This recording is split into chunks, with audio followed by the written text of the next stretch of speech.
بسم اللہ الرحمن الرحیم۔ اللہم صلی علی محمد و آل محمد وعجل فرجہم۔ ہم بات کر رہے ہیں سورہ کہف کی۔ سورہ کہف پارہ نمبر 15 اور 16 میں ہے۔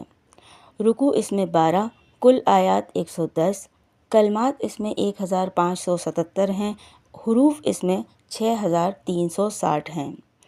آیت نمبر 16 کا ترجمہ ہے کہ اور جب تم نے مشرکین اور اللہ کے سوا ان کے معبودوں سے کنارہ کشی اختیار کی ہے تو غار میں چل کر پناہ لو، تمہارا رب تمہارے لیے اپنی رحمت پھیلا دے گا اور تمہارے معاملات میں تمہارے لیے آسانی فراہم کرے گا۔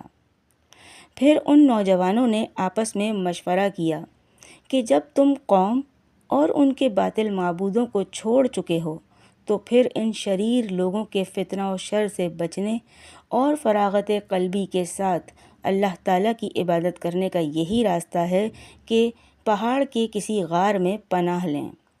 چنانچہ وہ بے خطر اس میں داخل ہو گئے اور اپنا معاملہ اللہ تعالیٰ کے سپرد کر دیا کہ اب اس کی جو مرضی ہے وہ کرے، ہم راضی برضائے خدا ہیں۔ سامعین محترم، اگر انسان اللہ تعالیٰ کی راہ میں پہلا قدم اٹھاتا ہے تو اللہ تعالیٰ کی طرف سے اس کی امداد اس کو سہارا دینے کے لیے لپکتی ہے۔ مثلاً اصحاب کہف ہی کے بارے میں اللہ تعالیٰ نے فرمایا کہ وہ ایسے جواں مرد تھے کہ جو دل سے ہمیں مانتے تھے، اس لیے ہم نے ان کی ہدایت کی یا انہیں ہدایت بخشی۔ پھر اللہ تعالیٰ اسی بات کو ایک فارمولے کی شکل میں بیان فرماتا ہے کہ ترجمہ بیان کر رہی ہوں، یعنی اور جو ہماری راہ میں کوششیں کرتے ہیں ہم خود ان کو اپنے راستوں کی طرف رہنمائی کرتے ہیں، اور بے شک اللہ تو احسان کرنے والوں یا نیکی کرنے والوں کے ساتھ ہے۔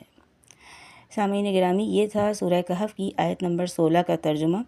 ویڈیو آپ کو پسند آئے تو اس کو لائک کیجیے گا، شیئر کیجیے گا، کمنٹ کر کے اپنی رائے سے آگاہ کرنا نہ بھولیے گا، اور چینل کو سبسکرائب لازمی کیجیے گا۔ بہت جلد آپ سے دوبارہ ملاقات ہوگی سورہ کہف کی مزید دوسری آیات اور اس کے ترجمے کے ساتھ۔